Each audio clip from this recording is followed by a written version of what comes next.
Selamat pagi, perkenalkan, saya Farhan Ivandali, dokter yang bertugas saat ini. Boleh saya tahu nama ibu, umur, alamat, pekerjaan, dan pendidikan terakhir ibu? Boleh saya tahu alasan ibu untuk memeriksakan diri saat ini? Baik ibu, AKDR ini adalah alat kontrasepsi yang fleksibel yang berbentuk huruf T yang diselubungi oleh kawat halus dan terbuat dari tembaga. Nah, cara kerjanya ini menghambat kemampuan sperma untuk masuk ke tuba falopi dan membuahi ovum, sehingga mempengaruhi fertilisasi. Keuntungan dengan AKDR efektivitasnya tinggi 99,4-99,8%. Dia juga yang langsung efektif setelah pemasangan dan masa pemakaiannya cukup lama yaitu 10 tahun. Dapat dipasang langsung setelah melahirkan ataupun abortus dan tidak mempengaruhi kualitas dan volume ASI. Memang efek sampingnya bisa terjadi perubahan siklus haid jadi lebih lama dan banyak, haid lebih sakit dan bisa ada spotting. Komplikasi yang paling ditakutkan di mana bila ada infeksi menular seksual. AKDR dapat memicu terjadinya radang panggul sehingga dapat memicu terjadinya infertilitas. Apakah ibu memiliki pertanyaan? Sebelumnya, ibu apa boleh saya tahu tanggal haid terakhir, lama haid dan pola perdarahannya? Apakah ada nyeri perut hebat? Bagaimana dengan riwayat kehamilan dan riwayat kesehatan yang terakhir? Apa ibu ada riwayat anemia berat? Apa ibu ada riwayat kehamilan ektopik? Apakah ibu ada infeksi sistem genitalia, penyakit menular seksual, atau mungkin infeksi panggul? Mohon maaf, tapi apa ibu atau pasangan ada riwayat sering berganti pasangan? Apakah ada riwayat kanker serviks? Baik ibu, nanti mungkin bila akan merasa tidak nyaman, tapi jangan khawatir, akan saya lakukan sebaik mungkin. Apakah ibu bersedia? Baik ibu. Pertama-tama, minta pasien untuk mengosongkan kandung kemih dan mencuci area genitalia dengan air dan sabun kemudian secara bersih. Sambil pemeriksa mencuci tangan menggunakan metode 6 langkah WHO. Kemudian kita minta klien untuk duduk di meja pemeriksaan dengan posisi litotomi. Lalu kita menginspeksi dan palpasi di daerah perut, apakah terlihat ada nyeri benjolan maupun kelainan lainnya di daerah suprapubik. Kemudian itu kita kenakan kain penutup pada klien untuk pemeriksaan panggul. Lalu atur arah sumber cahaya untuk melihat serviks. Dan kemudian atur penempatan peralatan dan bahan-bahan yang akan digunakan dalam wadah steril dan pemeriksa memakai sarung tangan steril. Oke, setelah itu kita inspeksi area genitalia dan palpasi kelenjar Bartholin dengan cara menelusuri labia mayora kiri dan kanan untuk melihat apakah ada benjolan maupun nyeri. Lalu kita ambil spekulum dengan tangan kanan, kita oleskan jelly.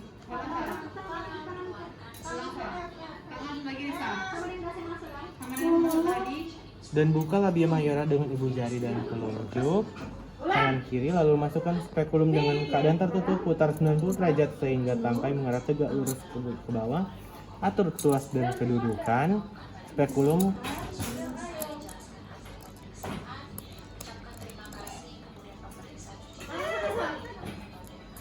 Kemudian kita amati porsi serviks. Kita lihat bentuk, ukuran, dan warnanya. Dan kemudian juga kita lihat apakah terdapat sekret dari vagina.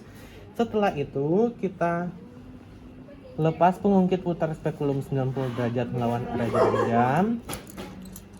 Kemudian secara hati-hati kita keluarkan dan letakkan di bengkok yang terdapat di meja instrumen.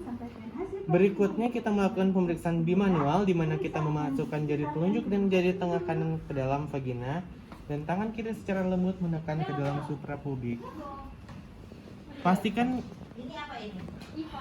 Pastikan gerak serviks bebas dan tentukan besar dan posisi uterus dan pastikan tidak ada infeksi atau tumor pada adnexa. Lalu kita lakukan pemeriksaan retrovagina apabila ada indikasi seperti kesulitan menentukan besar uterus, retroversi atau ada tumor pada kafum nugulasi. Lalu kita keluarkan jari dan perhatikan apakah ada darah di sarung tangan pemeriksa. Kemudian kita masukkan lengan. Kemudian dengan menggunakan sarung tangan yang baru, kita ambil spekulum vagina. Lalu kembali oleskan jelly. Kemudian kita pasang spekulum dalam vagina untuk melihat serviks. Dengan cara membuka labia mayora dengan ibu jari dan telunjuk tangan kiri, kemudian putar spekulum 90 derajat. Kemudian Kemudian kita mengatur tuas sehingga porsio serviks dapat terlihat jelas. Setelah itu kita usap vagina dan serviks dengan larutan antiseptik sebanyak 2-3 kali.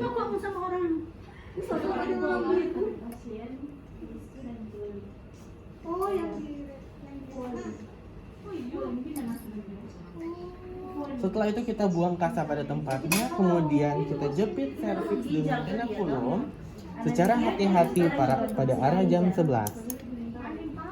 Kemudian setelah itu kita masukkan sonde uterus dengan teknik tidak menyentuh, yaitu secara hati-hati. Kemudian setelah itu kita masukkan sonde uterus dengan teknik tidak menyentuh, yaitu secara hati-hati memasukkan sonde ke dalam kavum uteri dengan sekali masuk tanpa menyentuh dinding vagina ataupun bibir spekulum. Kemudian setelah itu kita ukur kedalaman kavum uteri pada tabung inserter. Kita geser leher biru pada tabung inserter. Kemudian kita buka plastik kemasan steril.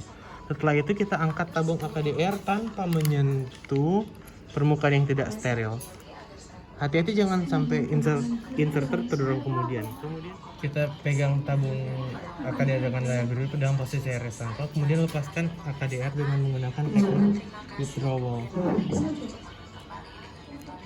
Sebut begini bukan?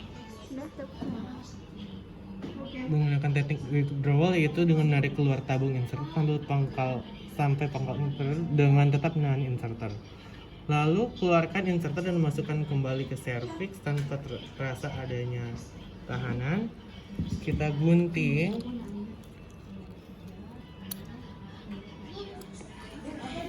Lalu kita lepaskan tenakulum dengan hati-hati. Kita rendam dengan larutan klorin 0,5%. Periksa serviks. Bila ada perdarahan dari tempat bekas subitan tenakulum, kita tekan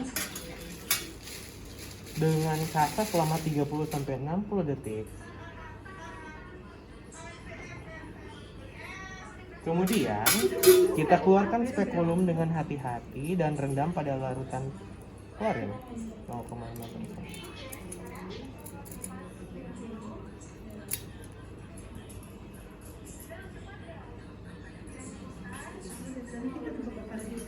Kemudian kita celupkan sarung tangan dalam larutan klorin. Lalu kita memberitahukan pada pasien bahwa pemeriksaan sudah selesai. Kita ucapkan terima kasih, kemudian kita mencuci tangan dengan 6 langkah WHO. Terima kasih.